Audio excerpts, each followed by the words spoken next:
The whole world is aware that US and Israel have jointly attacked Iran. The whole world knows that Iran has gone all out in the West Asia and has not stopped wreaking havoc across. But what we do not know as of now, that it is not just about 11 countries which have been attacked.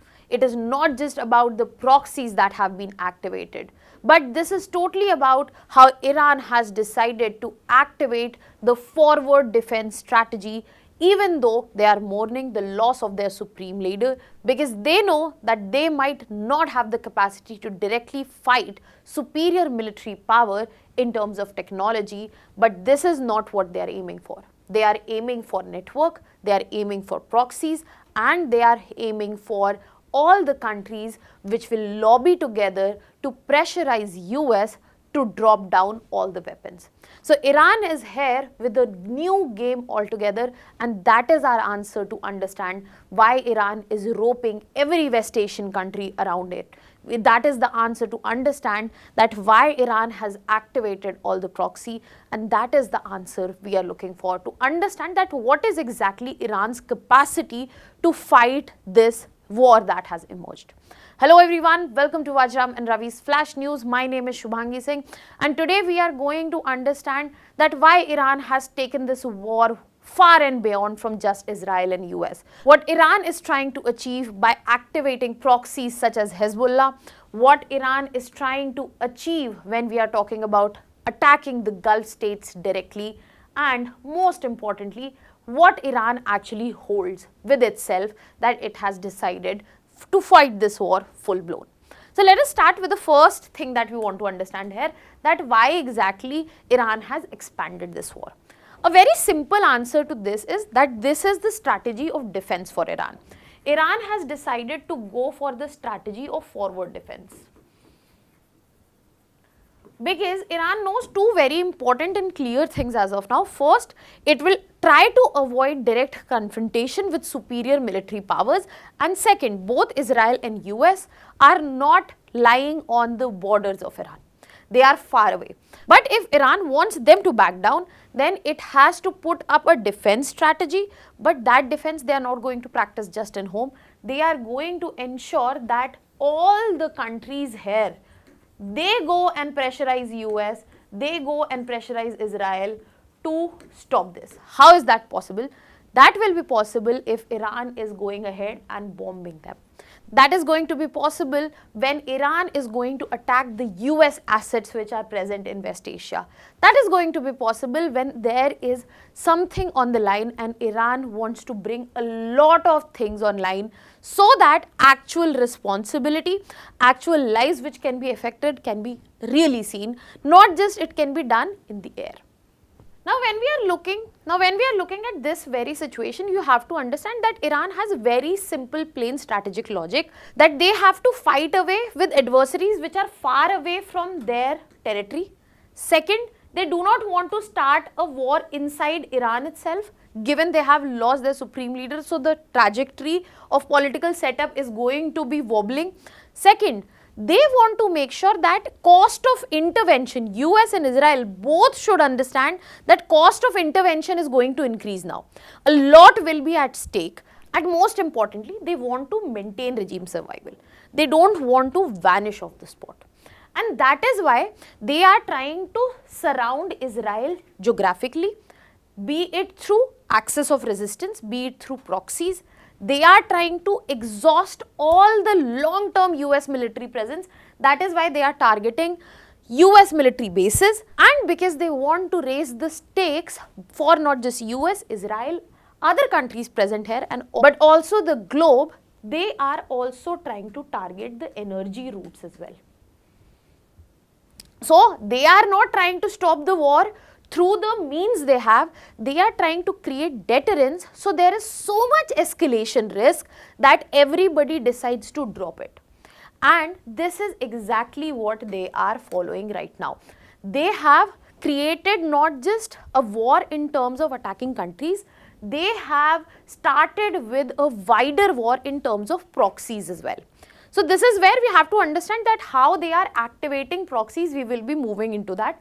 And then we will come to understand this war map, because Iran is very smartly, even in the times of havoc that is unfolding, is trying to cover all the front. Because when you are looking at the core conflict, it is between US regional bases, Israel, and then we have Iran. That is the core conflict region. But when we are talking about other fronts, we also need to understand that what exactly is unfolding. So I'll come back to it once we have understood more about proxies here, because that will give us a clarification that how this war map is exactly operating. So when we are talking about proxies, first we have to understand what exactly are proxies and why they are so much used in war and why proxy warfare exists, how it exists, what it means. So when we are speaking about a proxy, it is nothing but a non-state actor. That means he is not related to the state. When we are seeing a non-state actor, in this context, you have to understand that this actor is a armed group that exists. Now, we are saying, let's just say a particular state has created trained people, but if anything comes to it, they will be saying they are not related to our country. So, this is an armed group that is created.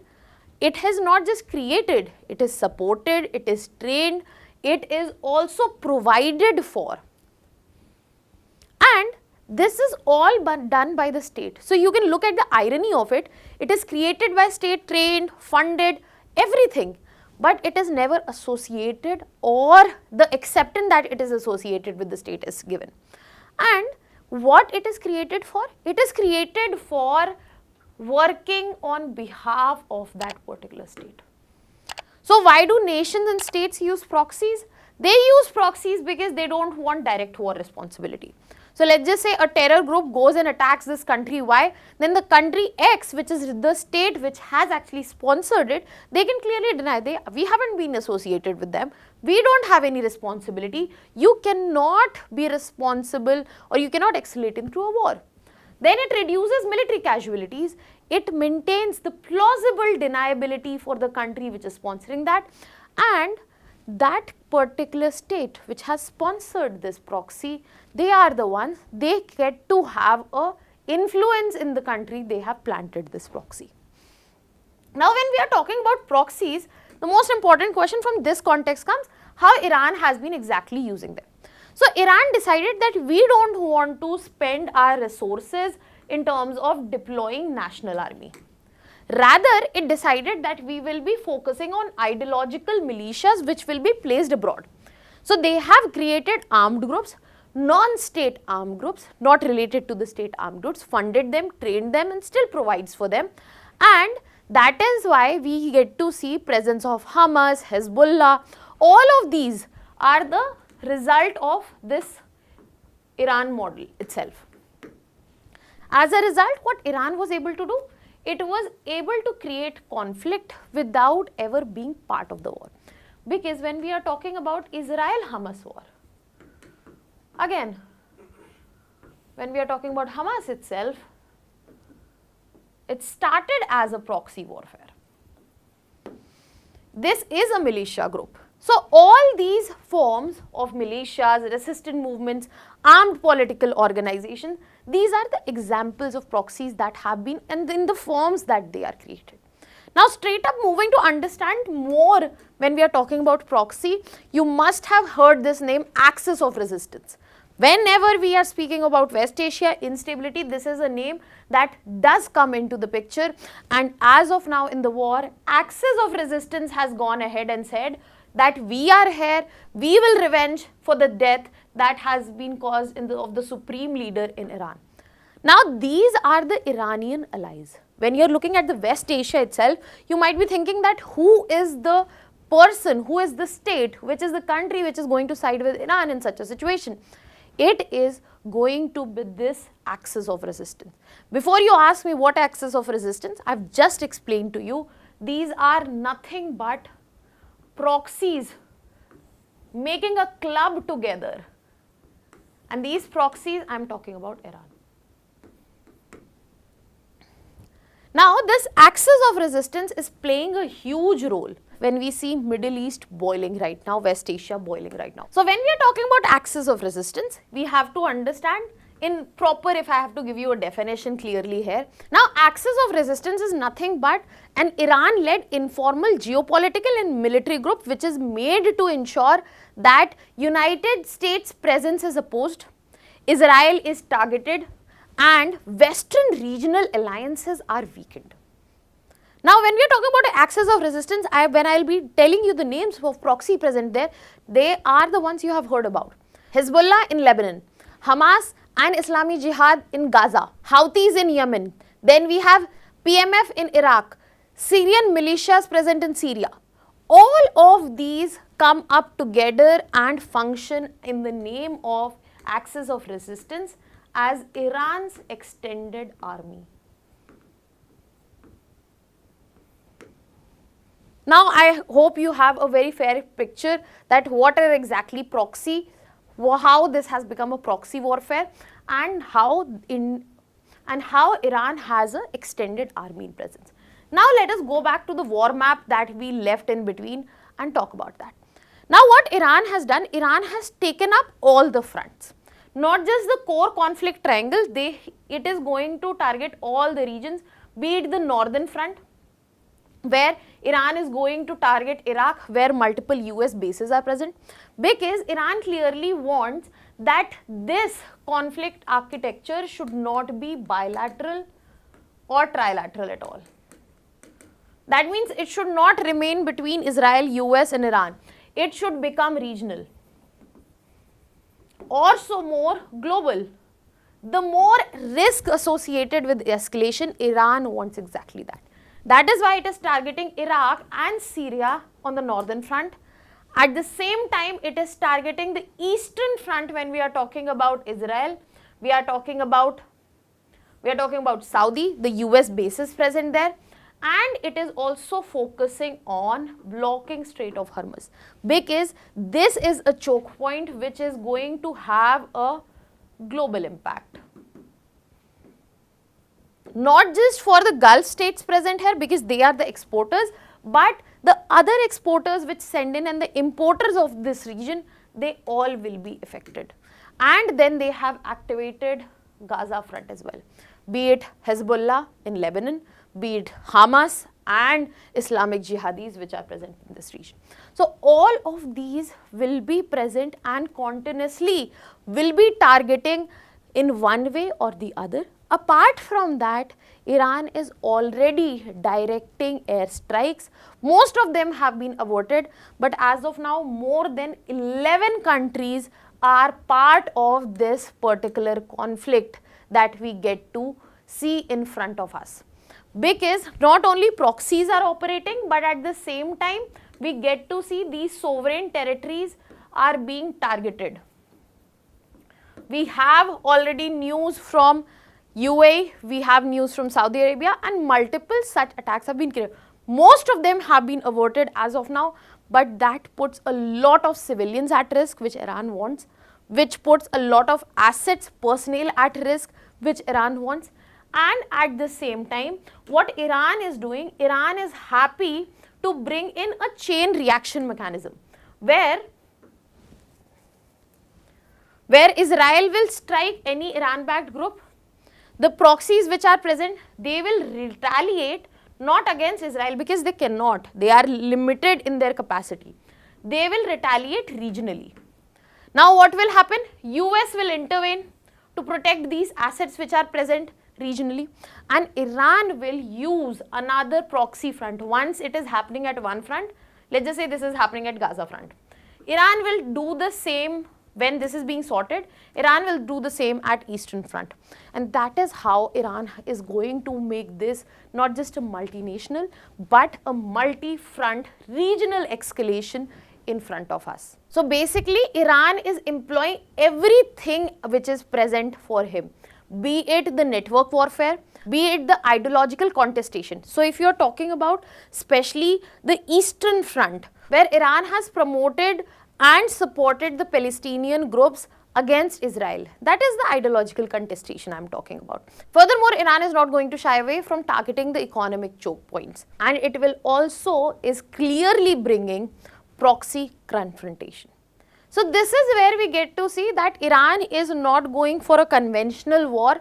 It is going for all methods using a very strategic reality where the conflict has become so much more than just deadly air missiles.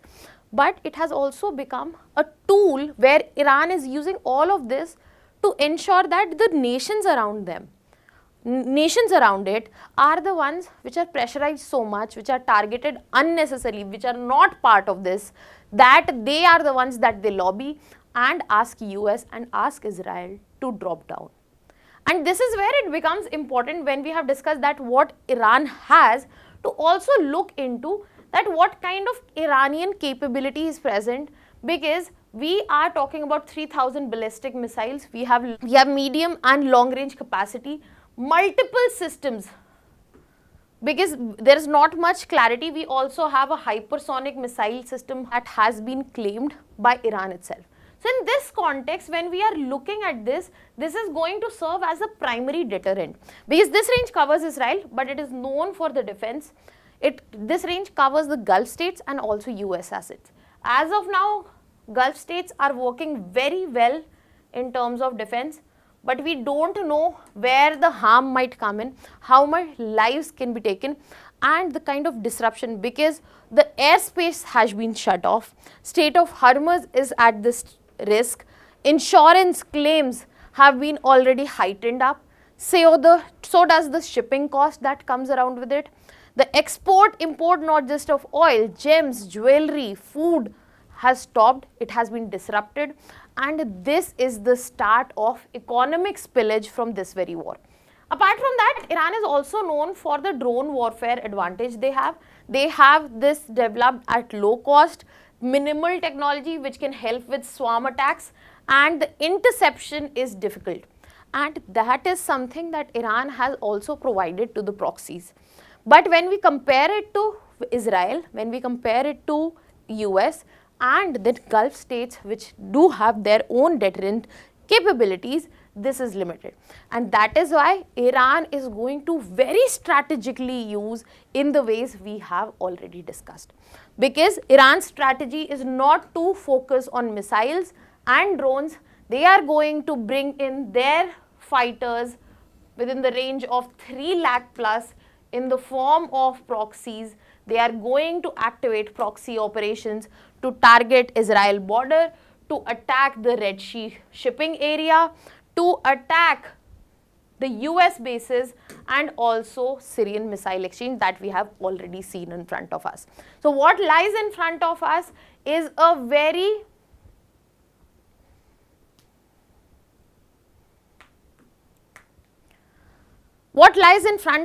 the fact that Iran knows that in terms of military capacity, we will not be able to target US, but we can raise the stakes that US has to think twice.